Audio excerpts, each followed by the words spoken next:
ठीक है, चलो सेकंड सम स्टार्ट करते हैं। देखो क्या है हमारे पास, द हाइट्स इन सेंटीमीटर, जैसे मैंने आपको बताया था 10 है, और आपको मैंने ये वाला सम पहले करने भी बोला था। पक्का? चलो देखते हैं अभी क्या है। यहाँ पे डेटा मैंने क्वेश्चन लिख लिया है, डेटा को अरेंज कर लिया, कौन सा, असेंडिंग ऑर्डर में। एन हमारे पास कितना है, 10। अब आपको जैसे कि पता है, आपको क्या करना है, सिर्फ वैल्यूज़ आपको क्या करना है, सेम रखना है ना। तो उसको आप क्या करो, लेके पहले चालू कर दो। कैसे आप करोगे, सबसे पहले क्या होगा फॉर्मूला, आप क्या ढूंढ रहे हो, Q1 is equal to value of 1 n+1 upon n observation. तो आंसर क्या मिलेगा, वैल्यू ऑफ 1 बोलेंगे तो सबसे पहले नंबर कितना है, 10 है ना यहाँ पे, तो 10+1 अपॉन 4। एक चीज़ यहाँ पे n नहीं आएगा, क्या आएगा, 4। क्लियर? ऑब्जर्वेशन 10+1 कितना हो गया, 11 अपॉन 4th ऑब्जर्वेशन। अब आप इसको डिवाइड करो तो देखो आपको क्या आंसर मिलेगा, दैट इज 42.75 ऑब्जर्वेशन। अब बोलोगे सर आपने तो बताया था, क्या ये नंबर आएगा, उसके बाद सीक्वेंस में जाओ और क्या करो, लिख दो कि फर्स्ट सेकंड थर्ड फोर्थ, जो नंबर आएगा उसको लेके सॉल्व कर दो। क्लियर? अब देखो यहाँ पे हमको क्या देखना बहुत ज़रूरी है, कि ये चीज़ हमको देखना है यहाँ पे कि 2.75 तो हो गया। अब इसको सॉल्व अलग तरीके से होगा।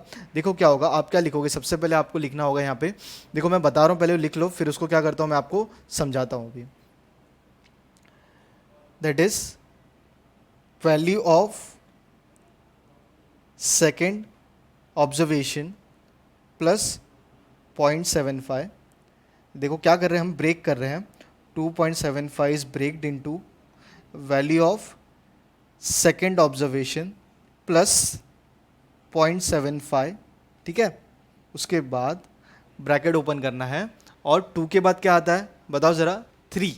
क्लियर? तो 2 के बाद 3 आता है, वो आप लिखोगे यहाँ पे, that is value of third observation minus value of second observation.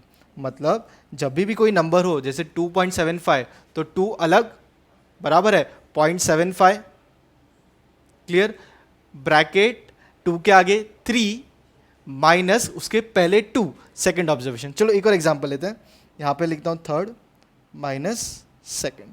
चलो एक एग्जांपल लेता हूँ मैं, जैसे 4.25, तो फोर्थ ऑब्जर्वेशन प्लस 0.25 ब्रेक हो गया। 4 के क्या आगे क्या आता है, 5 ना, तो देखो क्या हो जाएगा, वो fifth observation minus fourth observation. Clear? ये चीज़ आपको क्या रखना है, बहुत अच्छे तरीके से ध्यान रखना है। ये तो हो गया वैल्यू ऑफ सेकंड। अब इसके बाद काम शुरू होता है सब्स्टिट्यूशन। देखो आप सब्स्टिट्यूशन कैसे करोगे। वैल्यू ऑफ सेकंड ऑब्जर्वेशन क्या था आपका आंसर में, देखो असेंडिंग ऑर्डर में देखना है हमेशा, दैट इज कितना, 148 प्लस 0.75। थर्ड ऑब्जर्वेशन क्या है, 151 माइनस सेकंड ऑब्जर्वेशन इज 148। तो इसको आप सॉल्व करोगे तो आपको आंसर मिलेगा 148 प्लस 0.75। 151 माइनस 148 करोगे तो कितना आ जाएगा, 3। तो 148 प्लस 0.75 मल्टीप्लाई बाय कितना करना है आपको, 3 करना है। तो देखो क्या आंसर मिल रहा है आपको, दैट इज 2.25 मिलेगा। अब इसको प्लस कर दो, दैट इज 150.25। तो आपको पहला आंसर क्या मिला, Q1 इज इक्वल टू 150.25। इसी तरीके से Q2 तो यहाँ पे ढूंढना नहीं है ना, ये सब में हमको क्या बोला है ढूंढने को, डायरेक्टली Q3 ढूंढने बोला है, तो हम क्या करेंगे, डायरेक्टली Q3 ढूंढेंगे। तो देखो मैं आपके लिए रखता हूँ, आप लिख लो पहले Q1 वाला, फिर साथ में क्या करेंगे, Q3 सॉल्व करेंगे। इसी तरीके से उसमें अंदर क्या फ़र्क होगा, 1 तो लिखो नहीं लिखो एक ही बात है, 3 आ जाएगा। अगर पॉइंट में आता है तो इस तरीके से, पॉइंट में नहीं आता है तो नॉर्मली डायरेक्टली आपको सॉल्व करना है। क्लियर? चलो चलो हो गया होगा लिख के, पक्का? बढ़ते हैं आगे। दैट इज क्या अभी, Q3 क्या होगा, that is value of 3 multiply by 3, एक minute, n+1 upon fourth observation. तो वैल्यू ऑफ 3 क्या है हमारे पास, 3 लिखोगे, n+1 that is 10 plus 1 upon fourth,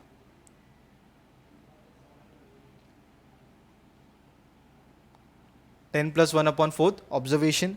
तो ये क्या हो जाएगा, 3, 11 अपॉन फोर्थ। तो इसको डिवाइड करो, देखो क्या मिलता है आपको, आराम से, कोई दिक्कत नहीं, आराम से कैलकुलेट करो। फोर वन ज़ा 4 2 ज़ा 8 4 3 ज़ा करोगे तो 12 हो जाएगा ना, तो 2.75 आएगा। ये लिखना मत भूलना, ये बहुत इंपॉर्टेंट है। अब इसको मल्टीप्लाई कर दो 3 मल्टीप्लाई बाय 2.75, तो आ जाएगा 5 3 ज़ा 15, 5 1 कैरी, 7 3 ज़ा 21, 3 कैरी, तो हो जाएगा वो 2 + 8, दैट इज़ 8.25 ऑब्जर्वेशन। वापस से कोई दिक्कत नहीं है, 8 मतलब क्या होगा ये, that is value of 8th observation. Clear है ना? अब आप क्या कर रहे हो, ब्रेक कर रहे हो, plus 0.25 bracket value of 9th observation, क्योंकि 8 के आगे क्या आता है, 9 आता है, बराबर है। Value of 9th observation minus value of 8th observation. Clear? तो वैल्यू ऑफ 8th ऑब्जर्वेशन कितना है आपका, देखो जरा ऊपर असेंडिंग ऑर्डर में 8 नंबर, 10 के पीछे आ जाओ, 165, तो क्या लोगे 165 प्लस 0.25। अब कौन सा देखना है हमको, 9th कौन सा ऑब्जर्वेशन है, 9th observation, that is 170, that is 171 minus 165, तो फाइनल आंसर क्या बचेगा 160। एक बार 8th ऑब्जर्वेशन देख लो कौन सा है, ये 3 है, मैंने 5 दिख रहा है ना, ये 3। इसके लिए क्वेश्चन में से जब सॉल्यूशन में लिखो ना, बराबर लिखना, नहीं तो गलत हो जाएगा। 163 प्लस 0.75, यहाँ पे भी चेंज करना पड़ेगा ना, दैट इज 171 माइनस 160, चलो ऊपर ही लिखा है ना, तो 171 माइनस 163, 7 + 1 कितना हो जाएगा, 8 हो जाएगा। तो उसको सॉल्व कर लो, 8 मल्टीप्लाई बाय 0.75, तो आपको आंसर मिल जाएगा। कितना मिलता है ज़रा देखो, पॉइंट, 0.25 है, 75 कहाँ से आ गया, 0.25 मल्टीप्लाई बाय 8, 8 5 40, 0 4 कैरी, तो आंसर कितना मिल रहा है आपको, सिर्फ 2.0, मतलब 163 प्लस करोगे तो 165। देखो फाइनल आंसर क्या मिल रहा है, Q1 आपको कितना मिला, Q2 कितना मिला, Q2 तो ये रहा, सॉरी Q3 था ना, Q1 कितना मिला है 150.25।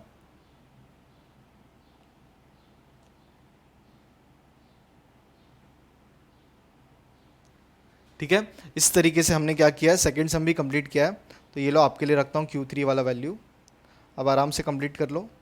और जिन्होंने पहले सॉल्व किया था आप चेक कर लो, लेकिन आपको यहाँ पे अटक गए रहेंगे ना पॉइंट वाले में, अभी आगे आपका वो वाला भी काम खत्म हो जाएगा। क्लियर? तो रॉ डेटा के अंदर क्या होगा, एक पॉइंट वाला और पॉइंट नहीं वाला, तो इसको अलग से लिखने की भी ज़रूरत नहीं नोट्स में, ये आपको ऐसे ही समझ में आ जाएगा।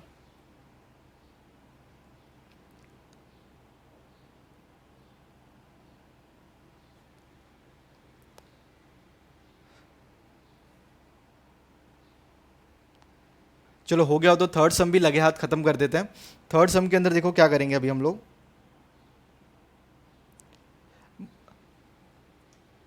Monthly consumption of electricity in units of families in certain locality is given below. मतलब कंजम्पशन ऑफ इलेक्ट्रिसिटी दिया हुआ है, डेटा कैसा है, रॉ डेटा है, क्यों, क्योंकि सिंगल लिखा हुआ है ना, तो 205 201 190 ठीक है, चल रहा है, अच्छी बात है। अब क्या ढूंढने बोला है, calculate electricity consumption in units below which 25% of family lies. अगर आपने हमारा चार्ट देखा रहेगा, ये रहा, बिलो 25 तो स्टार्टिंग से आ गए, बिलो 50 तो Q2, बिलो 75 नीचे तो Q3, मतलब समझ रहे हो, बिलो तो बिलो 25 कौन सा होगा, सिर्फ ये वाला। तो आपको क्या ढूंढना है, ये जो Q1 है ना, ये आपको ढूंढना है, दैट इज बिलो 25। तो देखो डायरेक्टली बोला है क्या, नहीं, आपको इस तरीके से इनडायरेक्टली तरीके से बोला है। तो देखो हम स्टार्टिंग में जो बेस बना रहे थे ना, इसी वक्त के लिए बना रहे थे, ताकि ये वाला चीज़ हमको दिक्कत ना हो। क्लियर?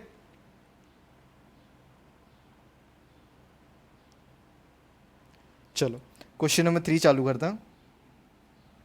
अब सबसे पहले देखो क्या बोला है वहाँ पे, इलेक्ट्रिसिटी कंजम्पशन है, तो थोड़ा बहुत हमको क्या करना पड़ेगा, लिखना पड़ेगा थियरी। तो देखो हम क्या लिखते हैं, consumption of electricity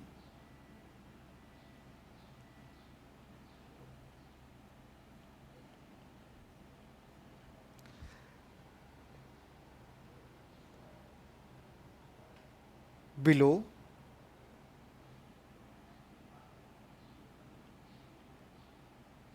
below 25% of families lie will be Q1। तो ये चीज़ ढूंढना है ना हमको, बराबर। अब हमारे पास सी क्या था, ये क्या है, जो भी कंजम्पशन है दैट इज 205 201।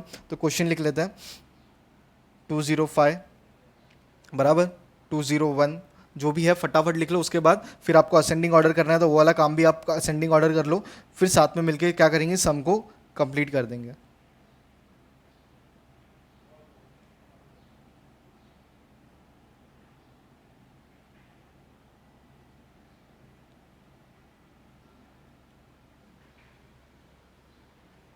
ठीक है, अब क्या करोगे, सबसे पहले इसको अरेंज करोगे, arranging the data in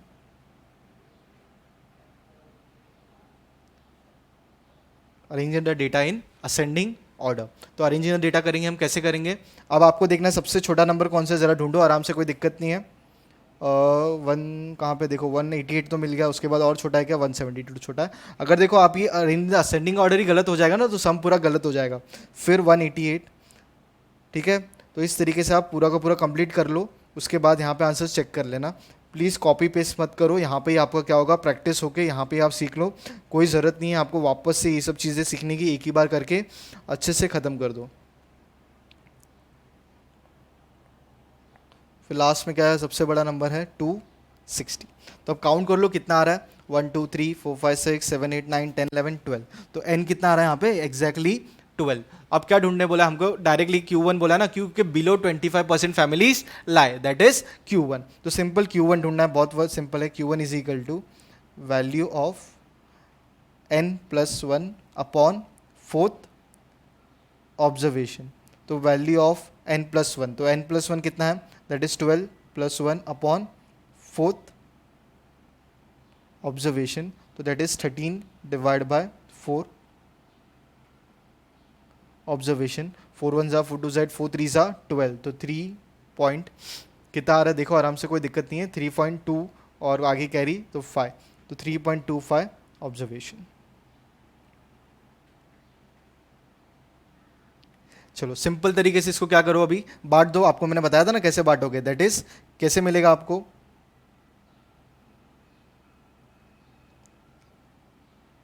value of third observation, ठीक है, plus 0.25।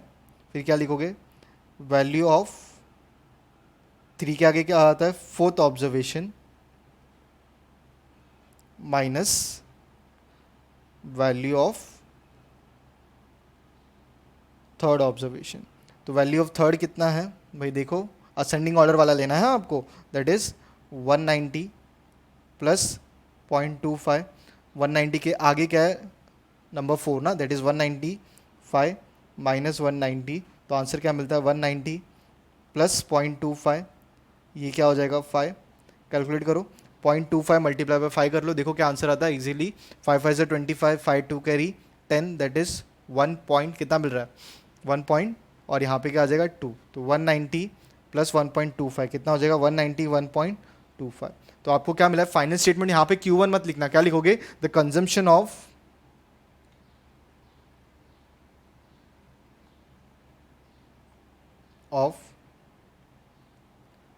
Electricity below which 25% of families lies are 191.25। Last में कभी भी फाइनल आंसर जो होता है उसको इस तरीके से क्या कर लो, प्रेजेंट कर लो अच्छे तरीके से। तो इसके साथ हमने क्या किया, अभी क्वेश्चन नंबर 1 जो था, कौन सा, रॉ डेटा वाला टाइप था ना। मैं रखता हूँ आपके लिए सॉल्यूशन, 2 मिनट, आपको एक बार क्लियर करवा देता हूँ। ये जो था ना रॉ डेटा, ये हमने क्या किया है, कंप्लीट किया है। अब इसके अंदर थर्ड सम को आप सर्कल कर लो क्यू, और सेकंड सम को आप सर्कल कर लो, क्योंकि सेकंड सम में क्या था, आपने पॉइंट वाला सीखा, थर्ड सम में क्या था, आपने क्या सीखा यहाँ पे, बिलो वो करना है, तो अबाव वाला वैसे भी कुछ है, बिलो मतलब ये तरफ, अबाव बोलेंगे तो ऊपर की तरफ जाना है, तो वैसे वाले सम भी हम देखेंगे। अब जो हम चालू करेंगे दैट इज कौन सा चालू करेंगे, अनग्रुप डेटा का सम्स चालू करेंगे, फिर एक लास्ट बचेगा हमारा ग्रुप डेटा, फिर हमारा ये एक्सरसाइज क्या होगा, कंप्लीट हो जाएगा। तो अब सॉल्यूशन रखना है ना, ये लो स्टार्टिंग का आपने लिखा होगा, ये लो Q1 और Q1 पूरा ढूंढा हुआ ये रहा।